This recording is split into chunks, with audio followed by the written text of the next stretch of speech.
మనోడి ధైర్యానికి మెచ్చేసుకుని టీజీసీఎం దగ్గర నుంచి నా కూతురుని తీసుకురావాలని సుపారీ ఇచ్చేస్తాడండి. మనోడేమో బాంబులు పేల్చుకుంటూ టీజీసీఎం ఇంటికి వెళ్ళిపోతాడు. ఓడి అమ్మ అప్పుడే పని మొదలు పెట్టేశాడా? Super super. అదే ట్విస్ట్. వచ్చినోడు ఫస్ట్ ఓడు కాదు, సెకండ్ ఓడు.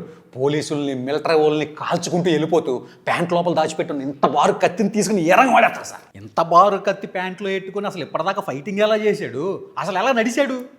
అంటే అది బీపీయూలో తయారు చేయబడిన నానో టెక్నాలజీ కత్తి అనమాట. లోపల ఎట్టంగానే ముడి చేసుకుంటుంది, బయటికి తీయంగానే ఇచ్చేసుకుంటుంది. ఫైటింగ్ చేసి అందరిని చంపేసి ఏపీ సీఎం కూతురుని తీసుకెళ్ళిపోయాడా? టీజీసీఎం కూతురుని కూడా కలిపి తీసుకెళ్ళిపోతారు. ఎందుకు పోయి రుద్రరాజపురం వచ్చి మీరు పోగొట్టిన ఆత్మాభిమానం, ఆత్మ గౌరవం, ఆత్మ న్యూనతాభావం, ఆత్మ సంక్షోభం అన్నీ మళ్ళీ మీరే తిరిగి తీసుకురావాలని చెప్పేసి ఇద్దరు సీఎంలకు వార్నింగ్ ఇచ్చేసి ఇద్దరు అమ్మాయిలు తీసుకుని హెలికాప్టర్కి వెళ్ళిపోతాడండి. 2 స్టేట్ల సీఎంలు, వాళ్ళ కూతుర్లు, వాళ్ళ ఇంట్లో నుంచి వాళ్ళ కళ్ళ ముందే, అది కూడా హెలికాప్టర్లో. ఎంత సినిమా అయితే మాత్రం మరి దారుణమా?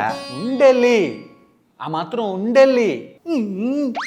సరే నెక్స్ట్ ఊళ్ళో ఊరేగించుకుంటూ ఇద్దరు అమ్మాయిలు ఇంటికి తీసుకెళ్తారండి. అక్కడ బోయపాటి ఫ్యామిలీ మన వాళ్ళ గురించి వెయిటింగ్ చేస్తాంటారు. బోయపాటి ఫ్యామిలీ 24/7 ఎప్పుడు ఇంట్లో ఏదో ఫంక్షన్ జరుగుతున్నట్టుగా పట్టుచీరలు కట్టేసుకుని నగలు దిగేసుకుని ఎప్పుడు చూసినా రెడీగా ఉంటారండి. మనోడు ఫాదర్ ఏమో మీ ఇద్దరు బాబులు చేసిన ఏదో పనులకి మిమ్మల్ని ఇద్దరిని ఇక్కడ తీసుకొచ్చామని ఓ మంచి ఫ్లాష్ బ్యాక్ చెప్పడం స్టార్ట్ చేస్తాడండి.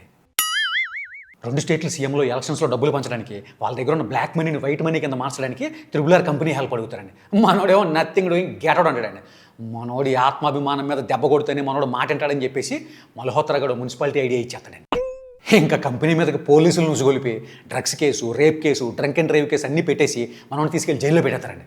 ఆ అవమానం తట్టుకోలేక triple R wife sleeping pills మింగేది. మింగేవి స్లీపింగ్ పిల్స్ అని ఆవిడకి ఎలా తెలుసు? ఆ బాటిల్ మీద స్లీపింగ్ పిల్స్ అని క్లియర్గా రాసి ఉంటుంది.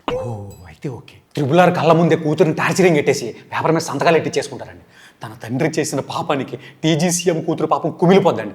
మనవాడి ఫాదర్ మణికంఠరాజేమో 4 జాడీల్లో పికిల్స్ పెట్టుకుని ఇద్దరు సీఎంల దగ్గరికి వెళ్ళిపోయి ఒక దాంట్లోనేమో కొబ్బరి ఆవకాయ ఉందని, ఇంకో దాంట్లోనేమో పందెంకోడ ఆవకాయ ఉందని, ఇంకో దాంట్లోనేమో పొట్టేల ఆవకాయ ఉందని చెప్తాడండి. ఇది మా పద్ధతి ప్రకారం మేము తీసుకొచ్చామని చెప్పి. ఆగాగు, తెచ్చిన 4 జాడీలు కదా, 4 దాంట్లో ఏం ఆవకాయ ఉంది? I don't know. అయితే ఊళ్ళో కన్యాంగిల్స్లో నుంచి వచ్చిన రౌడీల్ని మా వాడు ఆల్రెడీ పచ్చడి కింద కొట్టేసి ఊరగా పెట్టేసాడని శ్రీరామనవమి లోపు త్రిబుల్ ఆర్ని తీసుకొచ్చి అప్పు చెప్పకపోతే మిమ్మల్ని కూడా పచ్చడి కొట్టేసి జాడీ ఎక్కిచ్చేస్తానని చెప్పి వార్నింగ్ ఇచ్చేస్తాడండి.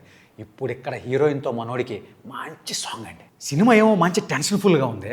ఇప్పుడు సాంగ్ పడాలంటావా? మహేష్ బాబు గారికే ముచ్చెమటలు పట్టించిన డాన్సర్, మీకు నష్టం రాకూడదనే పెట్టే సాంగ్. వద్దంటే చెప్పండి తీసేస్తా, నాదేం లేదు. వద్దొద్దు వాడేద్దాం.